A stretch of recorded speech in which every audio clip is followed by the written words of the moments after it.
0, 1. Hello and welcome to Beyond Top 10 Tennis. My name is Dr. Ashley Berge and I am your host. Welcome to episode 99 of Beyond Top 10 Tennis. I am really excited, I'm sure you can see this early on, because Wimbledon kicks off tomorrow. But first I'll dive into, look, if you've been with us for some time now, thank you so much. You know what we're all about. You know how we've had that bit of change of pace and how our new video and audio feeds kicked off at the commencement of the French Open, and that started at episode 88. So if you are new, thank you so much, but I really would encourage you to track back to those early episodes, not necessarily 88 onwards, but that is when the French Open started. But our earlier episodes from the very beginning through to episode, say, 50, really focused on the secrets to optimal coaching success, which came after the secrets to optimal performance success, which are just slightly out of screen here. And I normally am quite prepared, and I do have the other ones I will shortly touch on. But the early episodes focused on these two texts, really powerful books that laid the foundations of essentially what's to come. So you really understand more of, say, the intricate details, the correlations, let's say some of that scientific language that I do try to steer clear from. So more of you can understand really what it's all about, progressing towards that top 10 tennis ranking. But also those episodes, roughly up to say episode 70, we had a very different, I think, design, which is very intentional, sharing, say, more of my background, where I'm coming from, the author of 12 books, all the work that I've done to place me as the world's leading scientist and coach globally when it comes to tennis. So on coach and athlete performance, specifically behind how to develop a top 10 tennis ranking. My latest book that came out at the end of last year, how to develop a top 10 tennis ranking. So finally, after all this time, which followed this one, so you'll see the 7 there, it took an extended amount of time to get to that point, to share that and why. So I've been holding on to it, I guess, for some time. But to, I think, hear more about the theories, the applications, and all of that, really dive into those early episodes. And I know it's a lot, but trust me, it's worth the while. Today, episode 99, because I really wanted to kick off Wimbledon at 100, which is just literally probably 24 hours away.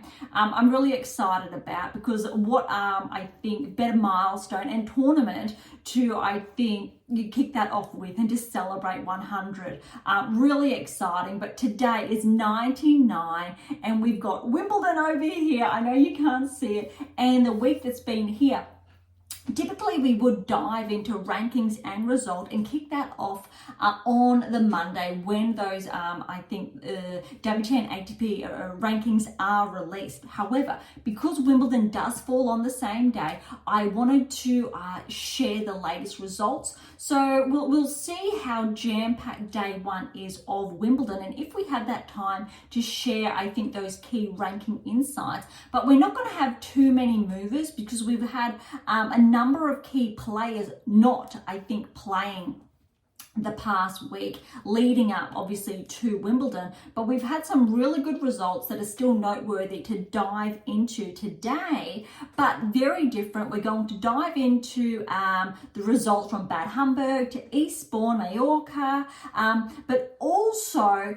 touch on the Wimbledon draw. We didn't get the chance to do that for the French. We were a bit, let's say, short for time there, and we had really long episodes. So I wanted to squeeze this one in before day one kicks off, so we can start 100 nice and fresh with day one, but also have a little bit of a window into the draw beforehand. So I want to dive in straight away today, and we will wrap up with I think touch points from questions, what we're looking forward to recap, but let's dive in. But remember, all of this is based on the 8 keys. So the 7 keys, eighth key. And yes, the eighth key took up an entire text because it was that powerful. And the 7 keys, not to take away from them, really set the foundations.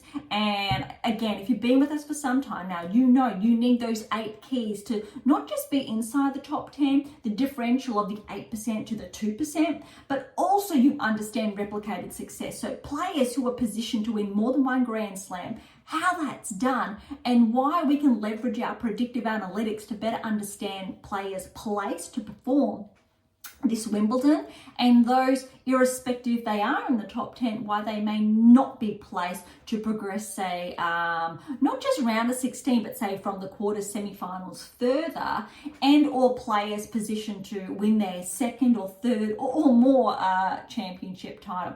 All right, Bad Homburg, we did begin and we did touch on the round of 32 on previous episode. So I'm going to kick off on round of 16 towards the end. All right, Bad Homburg, round of 16, Badosa and Namina. 3 sets for Badosa. Really happy for her. Recall the rankings we've touched on and how she was, I think, around 112, 13. Very similar ranking range to Osaka and Wozniacki. But this is a very good win for Badosa, which will progressively push her, I think, steadily inside the top 100 again, which is really what she's after. All right, Schneider Yastremska. Remember, Schneider is having a stellar year, breakout year. She's only 20 years of age.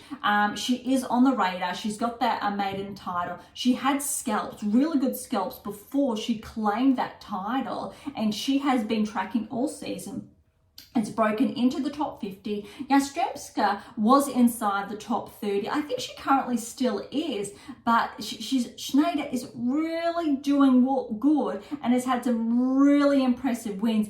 And Bad Homburg is a very good indicator of her key progressions. And we've also, let's say, touched on that with our predictive analytics as well over the best part of the last 3 months. Okay, Navarro Stearns. Navarro's the 3rd seed here. Now, remember, Stearns won her maiden title a couple of weeks ago now, but Navarro with the win 4-1. Wozniacki over Kudermetova. That's actually a really good win for Wozniacki, following up from her first round win over Svitolina, which was in 3 sets. We only, I think, touched on the first 2 sets in our previous episode, but Wozniacki did get through 7-5 in the 3rd. Really surprising in one way, because Svitolina is top 20. We know what she's capable of. Wozniacki, even though she was ranked number 1 in the world, she did not have, say, consistent Grand Slam results when we're looking at our predictive analytics. She had some good results, which was very on a micro scale, in contrast to other top 10 players at that time. It was really her performances, similar to Pegula, if you may, where they are ranked in the top 10 quite high, but their performances at the Grand Slam level are not backed up time and time again. However, I think that potentially is going to change this season for Pegula if we're looking at her current metrics. Okay, and that was 2 and 4. Noskova over Tomova. Tomova, very good win over Noskova because she is top 30. Blinkova, Haddad Maia. That was an upset. So Blinkova over Haddad Maia, the 4th seed, 3 and 5. Vekic, a good win over Alexandrova, the 6th seed in 3 sets. Siniakova over Sampson over the 2nd seed in 3 sets. That was a very big upset.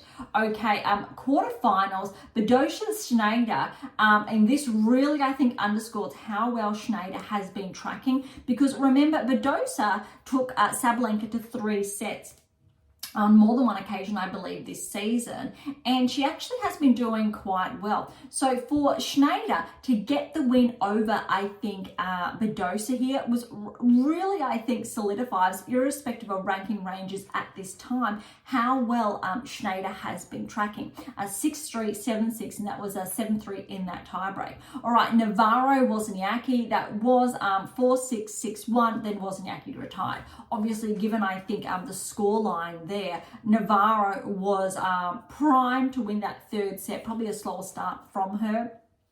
Disappointing, obviously, with that retirement. Tomova Blinkova. Tomova with a win in 3 sets over Blinkova. That third set, though, was a tie-break, 11-9. Vekic Siniakova, there was a walkover there. Not sure what happened with Siniakova, but Vekic did get that walkover to the semi-finals. All right, semi-finals, we are going quickly because there is a lot I really want to cover for Wimbledon. Schneider, huge win over Navarro. So again, Navarro's the 3rd seed.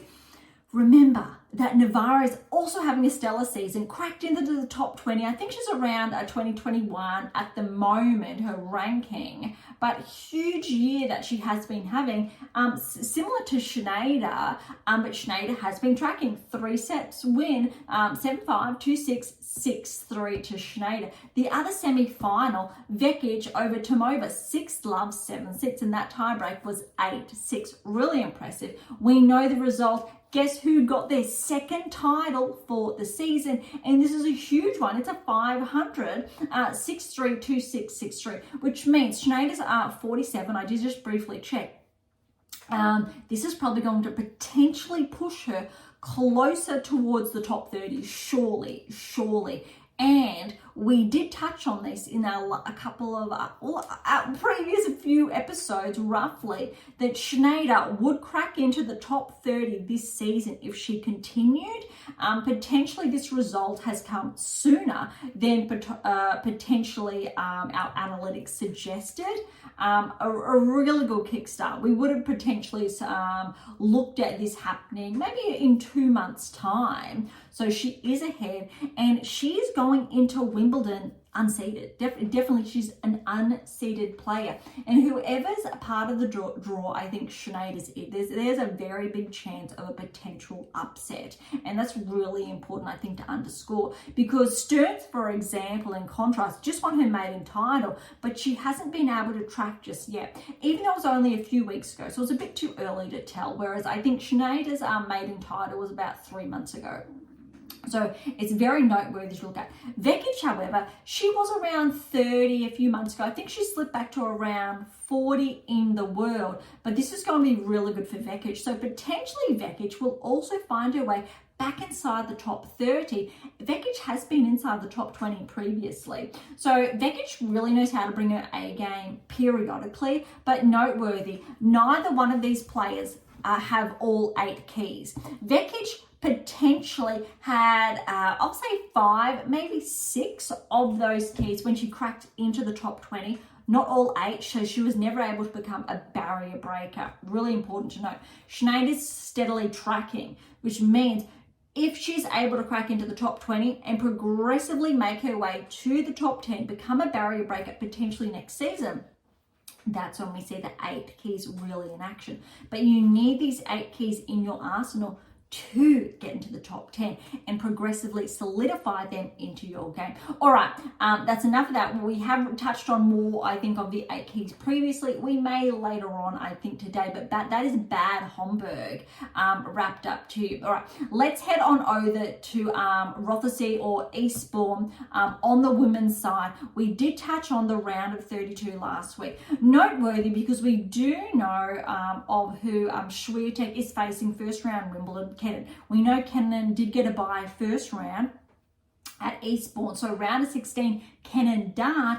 Bit surprising here, 3 sets, Dart with that win. Kenin was definitely the favourite, but check out the scoreline, 6-3, 6-7, 6-love. So that third set was absolutely brutal, and Kenin is ranked ahead of Dart. So that is a really surprising result. Very promising potentially for Swiatek, but I've shared this on multiple occasions before. If you face a player that has won a Grand Slam, they are never to be underrated. All right, round of 16, other matches.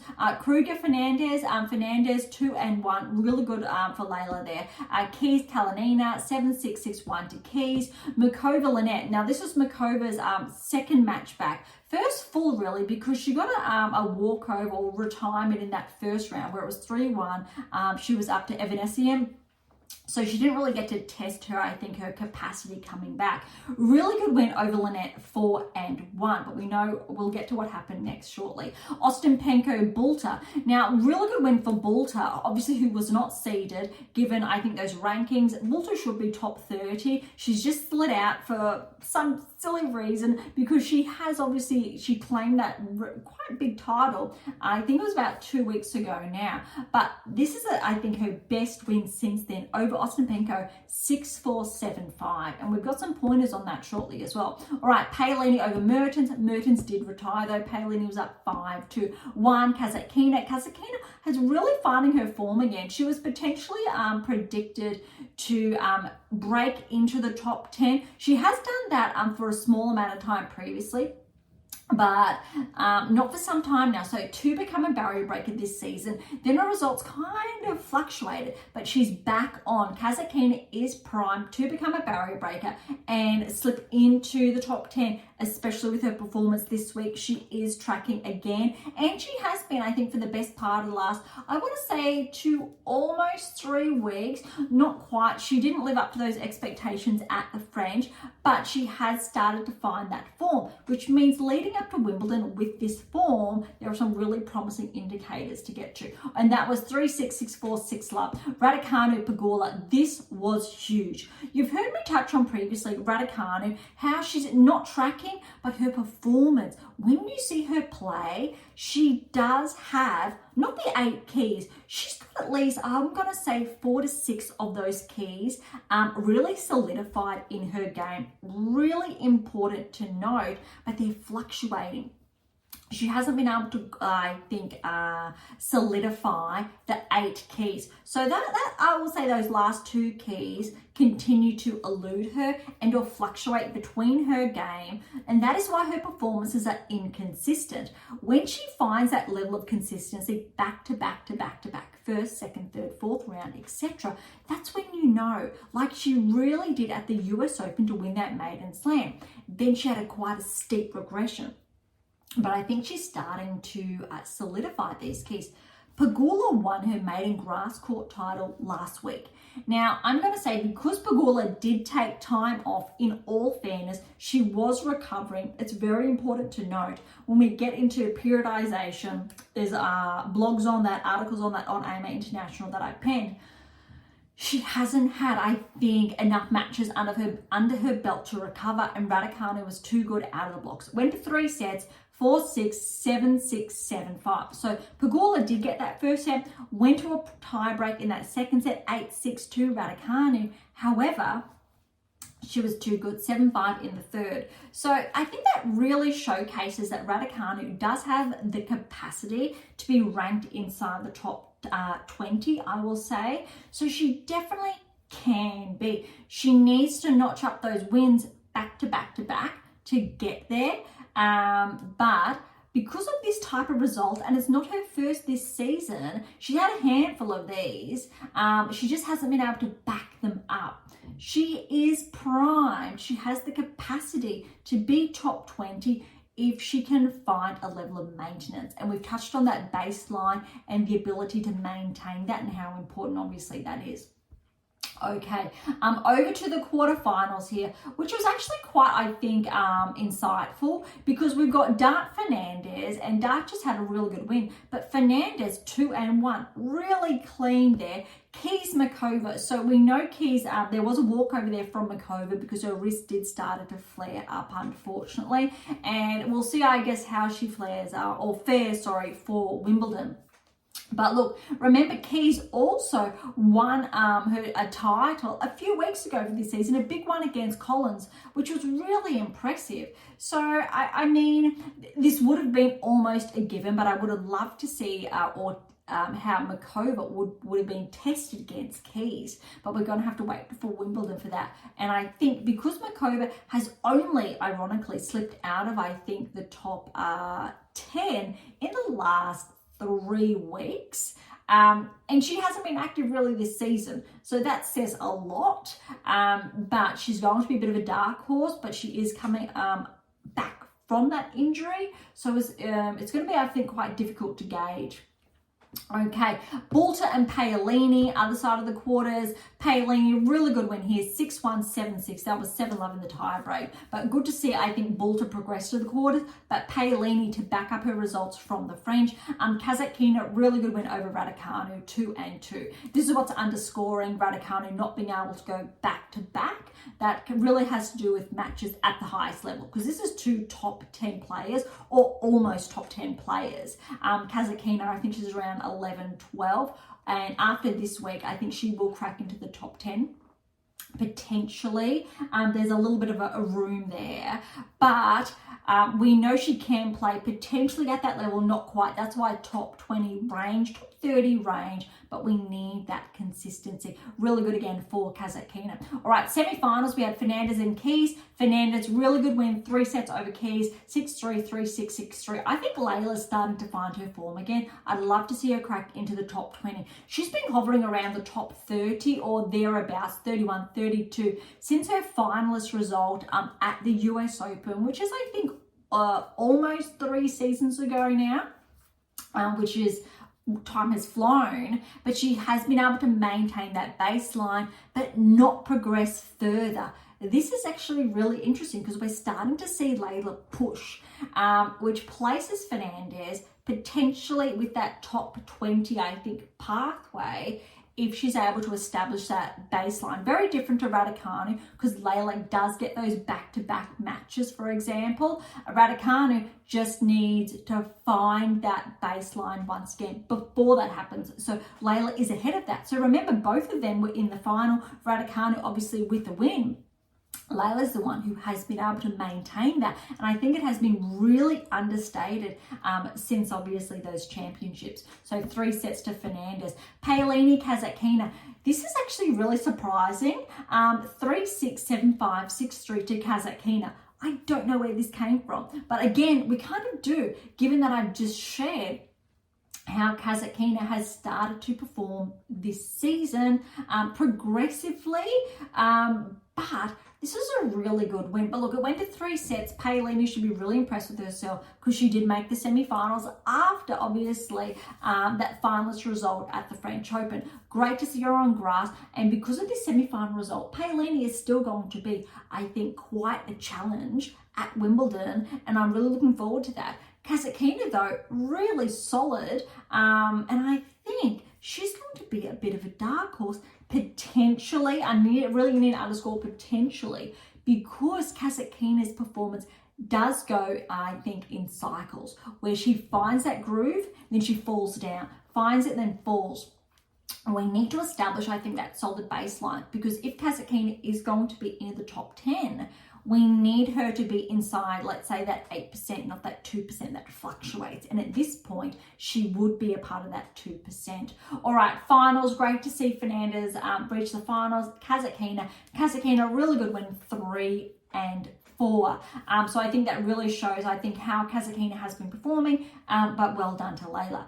All right, let's track on over to the ATP Tour before then we can dive into Wimbledon. We did touch on the round of 32 again in previous episodes, so I'm going to kick things off with the round of 16. Shelton, Rinky, 6-4, 6-love. Huge win for Shelton. And sorry, my apologies, this is Mallorca that we are diving into here. All right, Jubb and Walton, they both qualifiers, made it through to the round of 16, but Jubb got the win there, love and 3. Manarino, Mitchelson, 7-6, 6-4.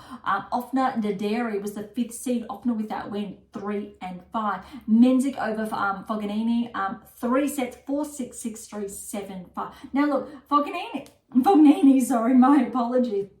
We know he's been in the top 10 previously. He's just cracked back into the top 100. So he's still really holding his ground. We know what he's capable of, but he's really just, I think, been hanging around. It's still at a really good level. We need to make, I think, remember, top 100 is not an easy feat. And that is why top 10 is so arduous. It takes a lot of work, but also why I think it's taken an extended amount of time for myself to uncover that, and why that has placed me as the world's leader in this area, which is really exciting. But I think with that, there comes a lot of responsibility. with obviously those predictive analytics, and why I think I'm here sharing with you, I think, these key pointers or these key indicators on how these players essentially progress towards the top 10 and the underlying, I think, why, to allow you a more clear and distinct pathway opposed to being misguided along the way when you crack especially into the top 100 and steadily progress, because essentially 90% of players hover at some point. Probably I think roughly 80% just hover inside the top 10 and only 20% track. Really interesting. All right, Shevchenko, Tabillo's had a really good event here, 3 and 2. Monfils, Carabellis, Baena, 3 and 4. Bautista Agut, really good win over Humber, who was the second seed, 3 sets, 3-6, 6-3, 6-4. Okay, let's head on over to the quarterfinals here. We had Shelton and Jubb, and way to go, Jubb. Remember, he qualified. He got the win over Shelton, the number 1 seed, 6-3, 3-6, 7-6. And look, the tie break in that third set was 10-8. So look, Shelton did stay with him all the way. But look, Jubb was too good, and Jubb was the qualifier. Shelton was the favourite, so that's huge. All right, Mitchelson, Offner with that win in 3 sets. Tabillo over Menzies, 4 and 4. Monfils got the win in 3 over Bautista Agut, also a former top 10 player. Jubb, Offner in the semi-finals. Offner 4 and 5. Tabillo, really good win over Monfils. 3 sets there. 2-6, 6-2, 7-6. That's a really good win for the Chilean there. And I think he got his maiden title this season. But I'm not sure if it's his maiden, but definitely for the season. 3 and 4 Tabillo over Offner there. A really impressive result. And I think Tabillo has had, I think, those intermittent results this season, which may place him potentially as a bit of a dark horse going into Wimbledon. I'm not going to be surprised if Tabillo can track to the round of 16 at Wimbledon, but I'm probably going to hold it there. Round of 16, yes, but it's really going to depend on his opponent if he has that capacity to progress past the quarters. But because of this result, he potentially is primed. Third round towards that 4th round. All right, let's head on over to Eastbourne for the men's here. We know what happened. Really good result here for Fritz. But let's look at the round of 16 and track forward. Fritz over Say Both Wild, 7-6, 6-3. Shang over Russavori, 3 sets. Bublik was the 3rd seed, and he had a surprise exit to Vukic, who was a lucky loser. He's an Aussie. That was a great story there. 4 and 4. Nishioka qualified, a really good win over Garon. Garon had a stellar week just last week. And Nishioka qualified 3 sets, 6-7, and it was 10-8, 6-4, 6-2. That's a huge performance, I think, for the Japanese player there. All right, Purcell over Sinegro. Purcell's had a stellar tournament. For those who are not familiar, he is an Aussie. He has won Grand Slams in doubles. Now, he's been focusing, I think, on his singles, but he's only, I believe, 26 years of age, still really young, and he's been, I think, crafted his doubles game exceptionally well, winning Grand Slams, that he's now, I think, found that form for his singles, and he has been tracking in the singles. He is top 100. So this is a really good week for him, and he's really going to help with his ranking as well. So 4 and 4 over Sinegro. Kekanovic over Bayers, the 4th seed, 3 and 2. Kaboli got the win over Hussey, a lucky loser as well, in 3 sets. Harris over Broome. That's a wild card and a lucky loser, but Harris in 3 sets there over Broome. Okay, quarterfinal stage here. Fritz had a very good win over Shang, 7-6, 7-6. That's actually really huge. Shang was a qualifier, and the tiebreak scores there were both 7-5, 7-5. That's really significant. Something to watch out for Shang.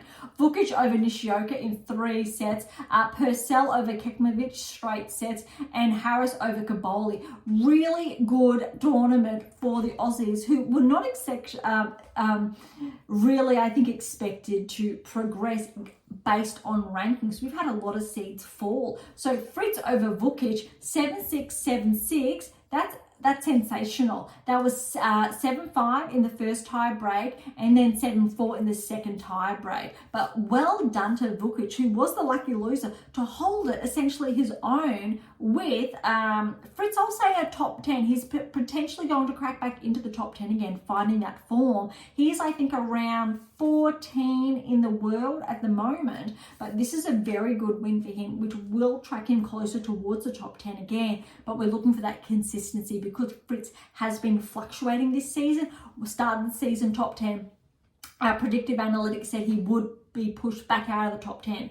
And yes, he was, and then even more so. And then potentially, yes, again, but we're looking for that form. Wimbledon's come just in time, I think, to favour his grass court game. But we know how he can perform on hard court as well. Fritz really has the capacity to go all the way if he's able to put those results back to back to back. But I think he's going to enter, I think, Wimbledon as potentially a really underrated contender, but he will actually have, I think, a lot to go against because Fritz, I do not believe, has made the semi-finals of a Grand Slam. If he has, it's been some time ago now, but potentially Fritz quarterfinals Wimbledon, that will not be surprising. All right, Purcell over Harris in the other side of the semi-finals, 3 sets, 6-4, 4-6, 6-4, and the finals there, Fritz over Purcell, 4-3. And look, let's remember Purcell did qualify here, so that was a stellar run for him. And Purcell would have had more matches under his belts, in contrast, obviously, to Fritz being the number 1 seed. So that's a really good result for the Aussie there, but well done to Fritz. All right, that wraps up all of the events on the WTA and ATP Tour for the past week. Okay, Wimbledon. Let's have a sneak preview of some of the qualifying rounds. There aren't that many, I'll say, surprise packets from the women's side qualifying. Wozniacki is the number 1 seed, and she's the American. She has qualified. Other noteworthy players that you may be surprised to see here, we've got Vickery, the 29th seed, but she did fall in the second round of qualifying. Other ones, Kessler, she has made her way through. She was the 20th seed, and she defeated the 3rd seed, Zarazua, in the 3rd round of qualifying. A little bit surprising there, but well done to Kessler. Zarazua, though, has been popping up in a lot of, I think, those smaller tier events. Anisimova, she had to qualify here, got through 1st round, got through the 2nd round, 3rd round, fell to Lice, the 25th seed, in 3 sets. 4-6, 6-3, 6-4. That's a bit surprising that Anisimova did have to qualify, but her ranking has taken a little bit of a hit. Okay, Erica Andreeva is inside the top 100. She was in the qualifying though. She got through the 1st round. She got through the 2nd round, fell at the final hurdle to Cartel, a wild card, and Andreeva was the 5th seed, so that's Amaya's sister there, 3-1 to Cartel. I think that's primarily the main players that potentially were surprising to be either in qualifying or not progress. Look, we've got Danilovic, who also had to qualify. She had a really good result a few weeks ago. 8th seed. She got through the 1st, 2nd, and she fell at the final hurdle. 6-1, 7-6 to Gelfi, the 18th seed. So that is a surprise as well. That really wraps up, I think, the women's side. All right, let's have a look, I think, at the men's qualifying. I think the biggest surprise potentially is Mapesh Pericard. So remember, he's a young gun from France. He's had a couple of surprises the last few weeks. He made that final, I believe, a few weeks ago prior to the French. He got through the 1st, got through the 2nd, but he fell to Janvier in 4 sets. Wow, I'll shortly tell you the score, but he was the number 1 seed. Janvier, another French player, he won 6-7, and that tie-break score, obviously, it went to Mapesh Pericard, but that was 12-10. Then the next 3 sets, 7-5, 7-6, 7-6.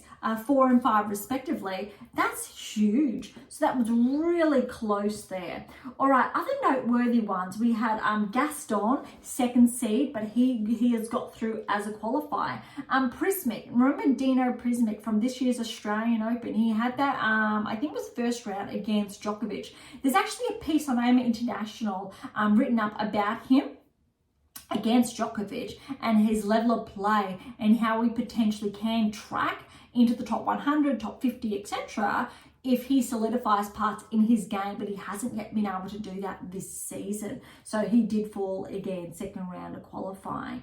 Gaston did get through there. Other players, I think we've got a couple more on the men's side, and I'm looking for them. Duckworth had to qualify, but he fell at the final hurdle. Other players, Harris, he did get through qualifying. He was the 5th seed there. I'm still tracking through. Pooley had to qualify. He did get through. He was not seeded.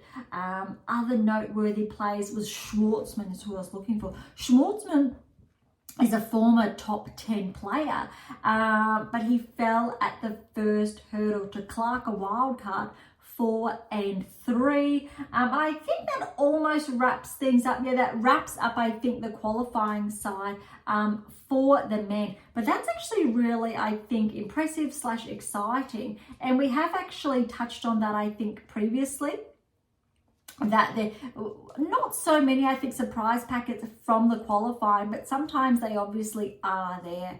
Okay, so I really want to have a look at now the earlier round, so that the draw. So I'm going to track back to this screen so it's a little bit easier, but that's qualifying done and dusted. Let's dive into, I think, the singles draw for the women. So there's just a lot of, I think, interesting matches that are going to unfold, but first and foremost, we're going to start with the women's side before having a look, I think, at the men's to start with.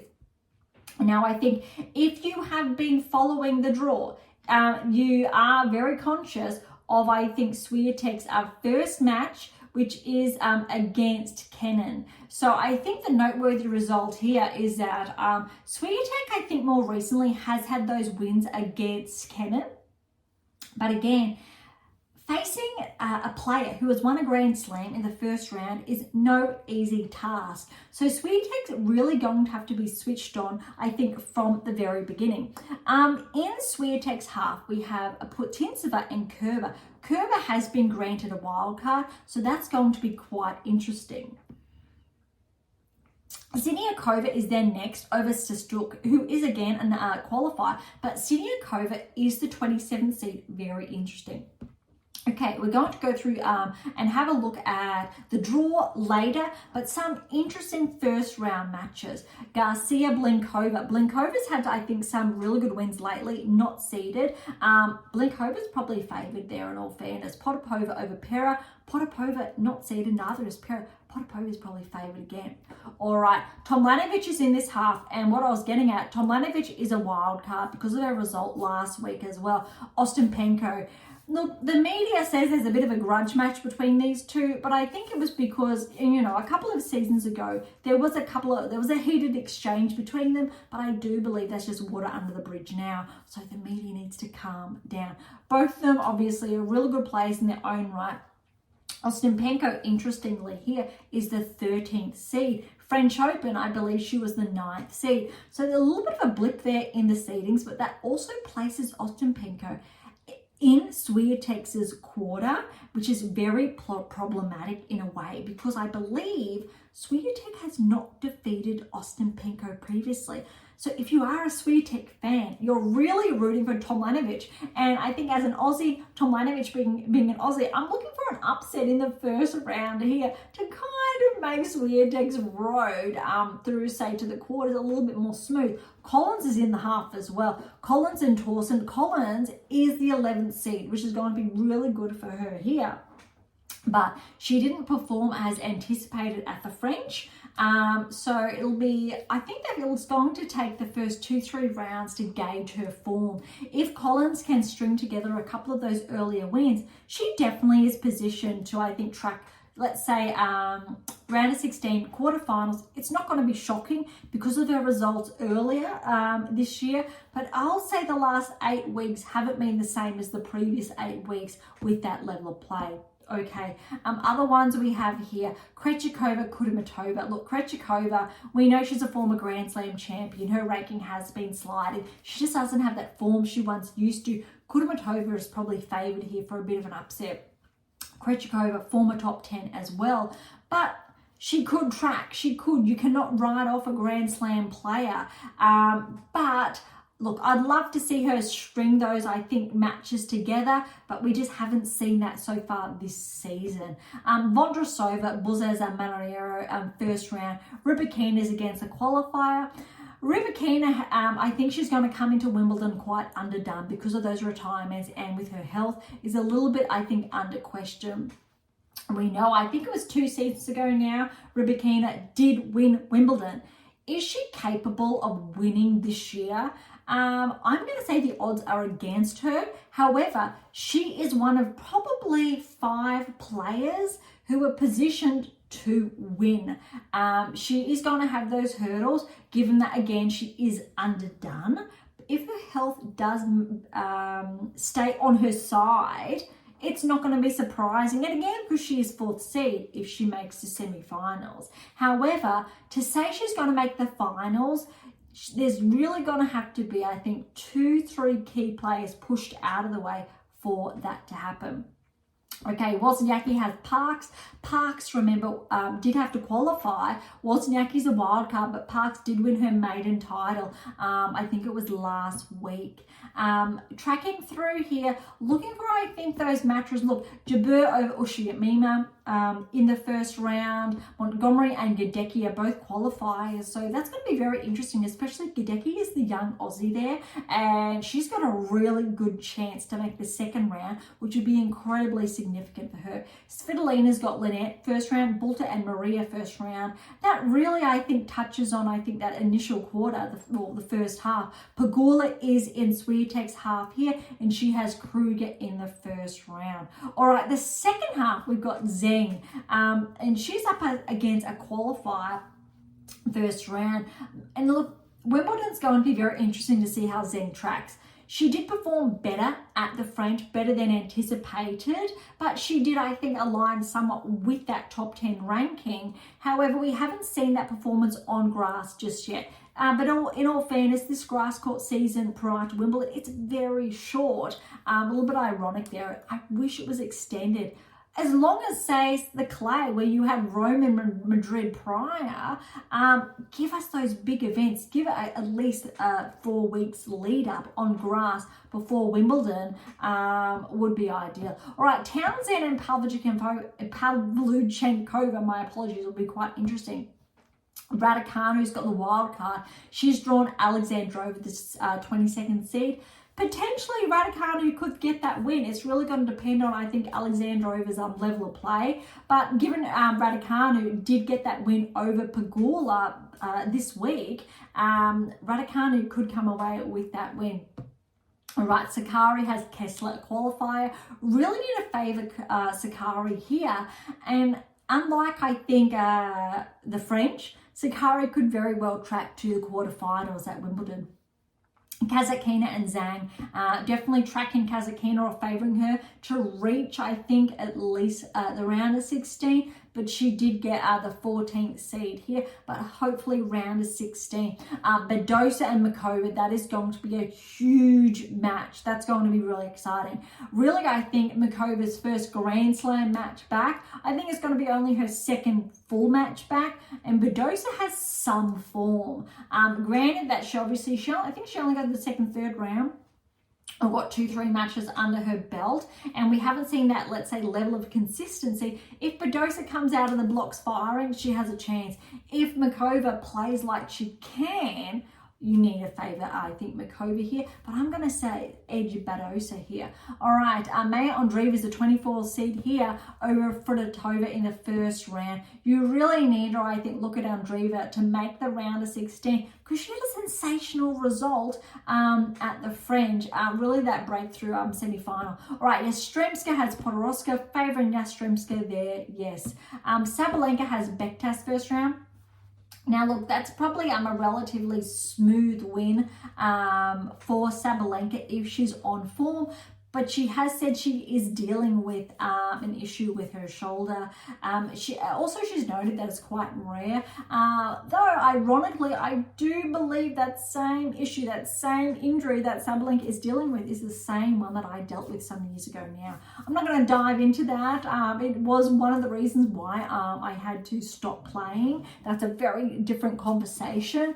But that's really noteworthy, I think, to see how she recovers from that. And obviously, how severe it is at this stage. But it's a little, she's obviously picked that up post-French because obviously at the French it was her health. She was performing quite well. She's picked it up somewhere in the last 2 weeks. It's a bit surprising because we haven't seen her really playing a lot. But I believe it was a cause for her retirement in her previous match. Hopefully she does. It's only very small, good quick recovery. If not, it'll be quite interesting, I think, to see how she, I think, fares at Wimbledon and then recovers in time potentially for the Olympics if she's playing. I'm not sure if she's one of the players who has withdrawn. I don't think she has, but that's going to be very noteworthy. All right, Paolini has Sorobes Tormo. Paolini is definitely favoured to track through to potentially the quarterfinals if she maintains her level of play. Watson, great to see her back. She did get a wild card. She'll have a minute. Andreescu as well. This will be her second Grand Slam back after the French, obviously. She's had a really good win. I think she made the finals only 2 weeks ago of that grass event. Andreescu, if she holds her game together, potentially third round, but it's obviously touch and go given that it is such a short period of time since she has been back in action. Irani, Noskova's favoured, but Irani, she's sensational on the clay. She's still, I think, kicking it. And she's been obviously inside, I believe, the top 10. We know she's won that Grand Slam, but obviously she's not at her peak like she used to be, and it is a different surface to obviously grass, clay. So I'm going to favour Noskova here. Kostyuk, Shimoka, Sevilla has Stearns. That's going to be actually quite interesting to watch. Trevisan, Keys, Azarenka, Stevens. That's going to be a blockbuster. Azarenka's definitely favoured there. However, Stevens, you can never write her off. Again, she's won a Grand Slam previously. So that's going to be, I think, probably one of the standout first round matches. Now look at this one. It's another standout. Pliskova over in Schneider, first round. Schneider, she's just made the finals. Huge results. Pliskova had really good results. I think it was 2-3 weeks ago now. So that's going to be very interesting. I'm going to favour Schneider though on the grass and currently how she's been playing. Osaka Parry. Osaka's got that wild card. Need to favour her. Look, if Osaka can make the round of 16, she's going to be very dangerous for whoever she faces, say if she pushes through to the quarters. I believe Osaka has that capacity to, if she strings those wins together and is playing, let's say, the level of play she's been playing, or she played at the French against Swiatek, round of 16 for sure, and potentially quarters. And look, if Osaka makes the quarterfinals of the Grand Slam, you cannot write her off. So that's going to be really interesting. All right, Navarro has Wang. Cartel's a qualifier over Sestaya. And really, Danilinovic, look at this, lucky loser. She got through over Tordini. And that is going to be really interesting because Danilinovic had a surprise win a few weeks ago. I forget who it was against, but it was, I believe, a really good win over a player. Very surprising, obviously, given rankings. Lucky loser, because we've just touched on qualifying that she lucked out. But wow, that's really exciting. And she's playing a qualifier. So I'm going to favour Danilovic to make the second round. And Gorf is on the other side of that. She's got Dolheim first round. So that's going to be a tricky second round match actually for Gorf. I think on paper it's going to look relatively easy. Really smooth win for Gorf there.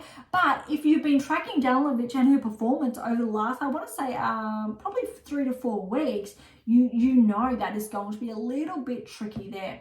All right, and that really wraps up the side of the women's tour. But now I want to sneak over and have a look at potential matchups on the women's side before we track on over to the men's.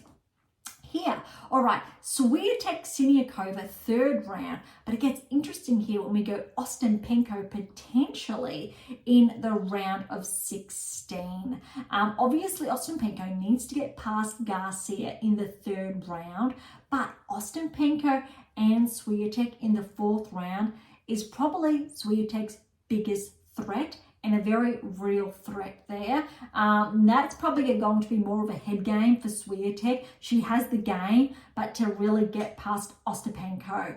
And I think that's probably going to be Swiatek's biggest hurdle. On our other side, we've got Collins, who has looked at Vondrousova to meet in the fourth round as well. Look, Collins, Vondrousova is defending champion. If Vondrousova tracks to the fourth round, as she should, you need to favour Vondrousova, but that's going to be very tricky given Collins' form so far this season. So that's a blockbuster round of 16 for those two players. On the other side of that, we've got Rybakina potentially, and she does have then Samsonova. You need to favour Rybakina there. And then let's have a look. You've got Pegula potentially against Jabeur, but I have skipped one.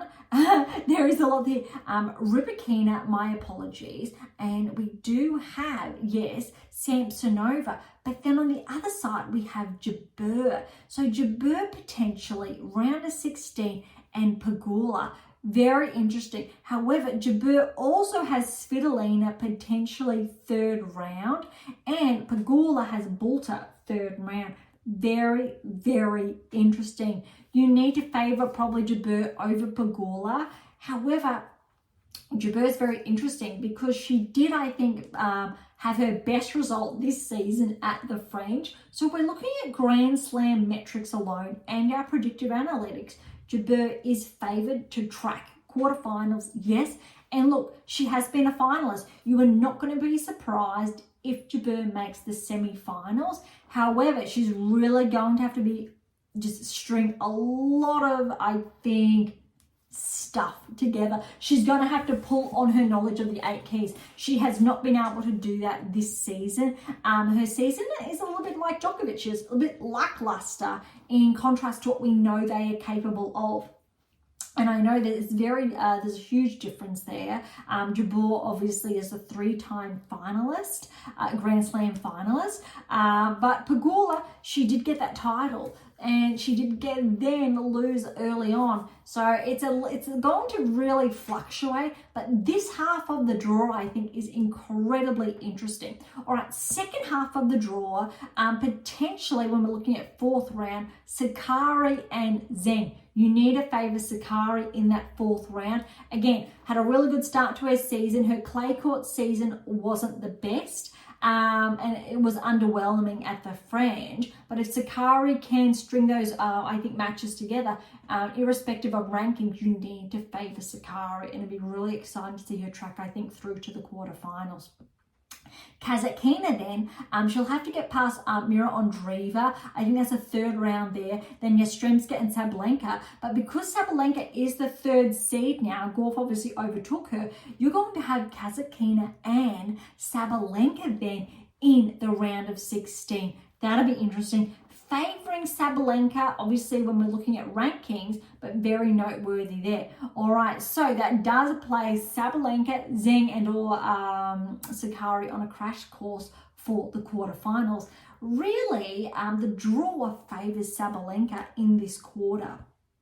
All right, the other quarter we have is Paolini. I'm really rooting for her here to progress through to the quarters, potentially semi-finals. She has Noskova potentially third round, and tracking forward, she has Keys then in her round of 16.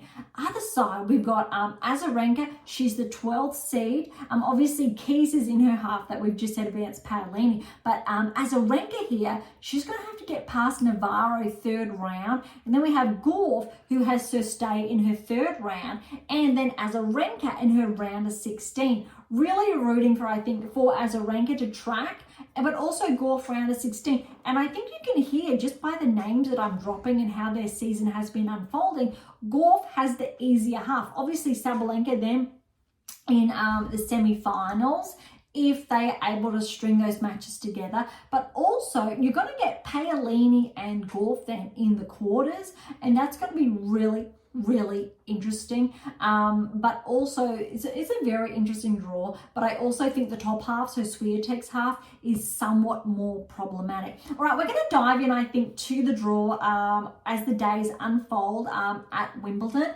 but let's head on over to the men's singles, I think, to begin with. All right, Sinner is first up against Haffman, which should be relatively straightforward.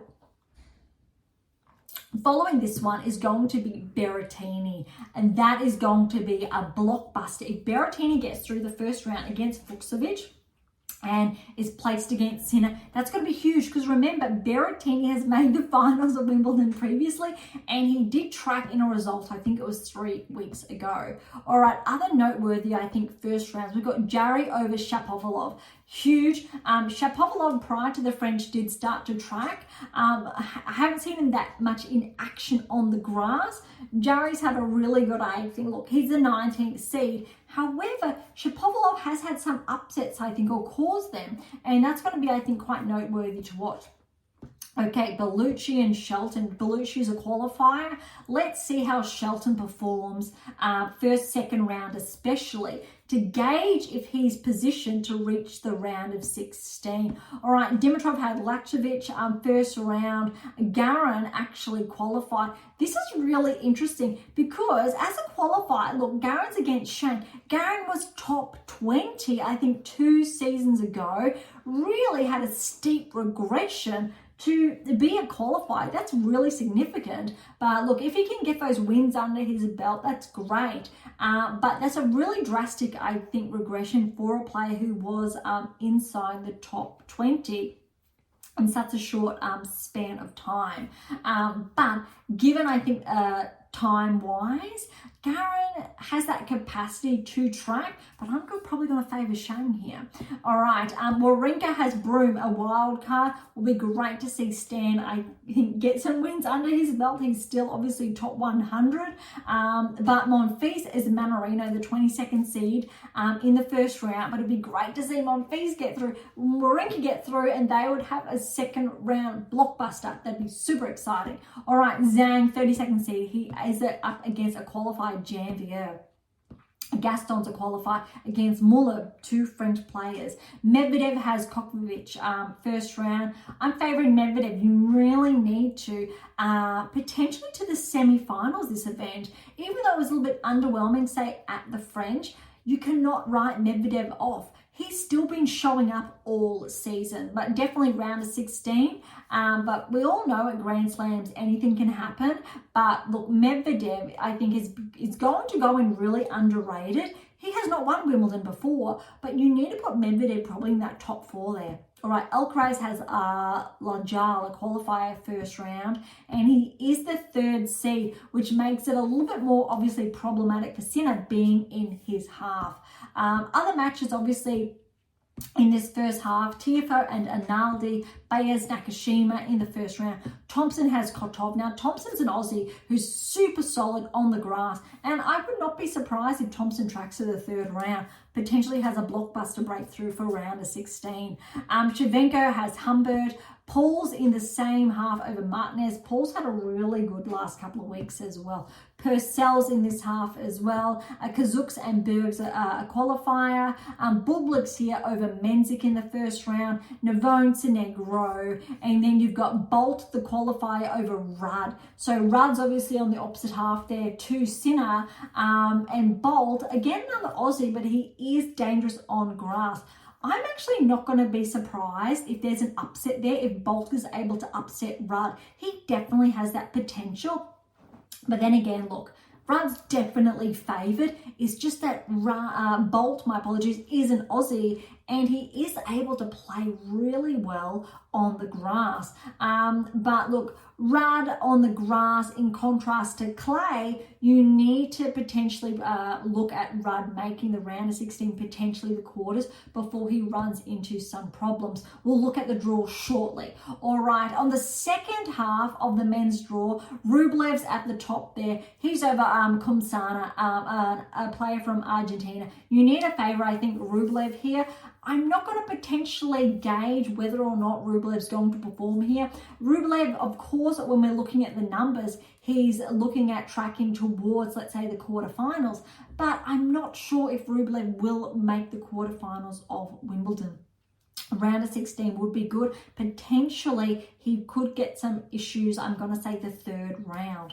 Okay, other noteworthy ones. We've got Mazzetti here over Lestienne, and he is phased to bump into Rublev, say, third round, where there could be some problems. All right, Quarter over Davidovich Fokina. Now, Quarter's had coming off a really good fortnight, I think it was. So, again, he's potentially going to face Tsitsipas third round. That will be very interesting here. Okay, and Tsitsipas has Daniel here. Tsitsipas is the 11th seed. I'm looking forward to seeing how Tsitsipas is going to play on the grass, if he's going to make the round of 16, potentially quarters, or fall short. Fritz is here, but not in the same quarter. So Fritz is poised to, I think, run into Billow in the third round there. But Fritz has O'Connell, another Aussie, in that first round. That could be a little bit problematic, but Fritz is coming off, obviously, that high win. So I'm not going to be surprised if Fritz makes his maiden, I think, semi-final at Wimbledon. That could be really exciting, but I need to see more clean-cut games from him. But I actually think this season he's been able to string it together. Even though he's maintaining it, he has been outperforming, I think, maybe one or two players inside the top 10 at different inferences. Not top 10 level, no, but those different inferences this season, mainly the last 2 weeks, but also I think we've had 2 earlier weeks early in the season as well. So obviously his current ranking is correlated with his current results, but that still does place Fritz as being problematic after, say, the round of 16. Okay, Evans has Tabilo in the first round. Draper, he is red hot. He has a qualifier Ymer first round, but you need to favour Draper potentially. He will have Zverev in the third round. That would be a blockbuster. Incredible to see, and maybe Draper for the upset there. So tracking back down, Zverev has Carabella Spayina first round. Herkex has a qualifier Albert. Murray has Macaque. That's going to be tricky. You need a favour, I think, Macaque. But it would be really great to see, I think, Murray get some wins. Who wouldn't want Murray to make the round of 16, quarterfinals, semifinals, finals of Wimbledon? Of course, I think every single person hopefully would want Murray to go out with a bang there. But unfortunately, I need to favour Macaque with how he has been playing so far this season. Igor Alyssa has Kokkinakis first round. Probably need to favour Kokkinakis, but that's definitely poised, I think, to go to 5 rounds, 5 sets, sorry. But if Felix is playing well, Felix obviously for the win. Pooley qualified over to Jerry. Duckworth and De Minaur, that's going to be really interesting. Duckworth is another lucky loser here. De Minaur, Alex, again, like the French, and I will say it, I think until I'm blue, that Alex is poised to make his maiden, I think, quarterfinals at Wimbledon. Potentially Alex could go to the semi-finals, but I'm going to wait to the US Open for that. Alex, though, definitely round of 16, quarterfinals, here we come. If he's able to play that same level from the French, and I believe he is capable of that, especially if we're looking at the data, but I'd be really exciting for De Minaur to have a breakthrough here for the quarters. He deserves it. He's top 10. He is the 9th seed, irrespective that he was ranked 7 in the world this week. May change when the rankings obviously come out fresh tomorrow, but this is really interesting, especially for Alex, and we've been tracking his results for the last, I think, I need to say around 3 to 4 years now, and how our predictive analytics gauged Alex to become a barrier breaker this season. Really noteworthy of how powerful our data is. All right, the start of the other quarter though here, we have Rune. Rune's the 15th seed. He's poised, I think, to face off against Kakanokov in the third round, but that's very noteworthy. Rune has not had stellar results this season, but it's going to be very noteworthy to see how Rune performs on the grass. And potentially, I think Rune, if he plays well, can make the third round. Kakanokov, though, against Rune will be a really good test, but Rune may make the round of 16, just maybe. But that'll be very interesting because we know he has that capacity. Former top 10. He was noted, obviously, we've touched on this in many episodes, to be pushed out of the top 10, which was the case, supported by our data, and it was one of the biggest metrics that we have obviously run home with. But I think Rune could be finding a turn here to progress. However, if Rune does not make this inroad, you really need to write him off from deeper runs at events until potentially US Open to see how he's tracking between then and now. But again, very interesting as well. All right, we've said Kakanokov Karetz, first round. Other, I think, noteworthy ones on the other side, and we've got Djokovic and Kopriva. Djokovic obviously has that number 2 ranking back, so he is on the other half. Djokovic really has the easier half. Granted, he does have de Minaur, I think, in that half, and Rune, Murray, etc., Zverev, but it's going to be very interesting. All right, let's have a closer look at the draw now, which is, I think, quite exciting because, all right, Sinner, he's, I think his biggest problem's going to be then Shelton, wow,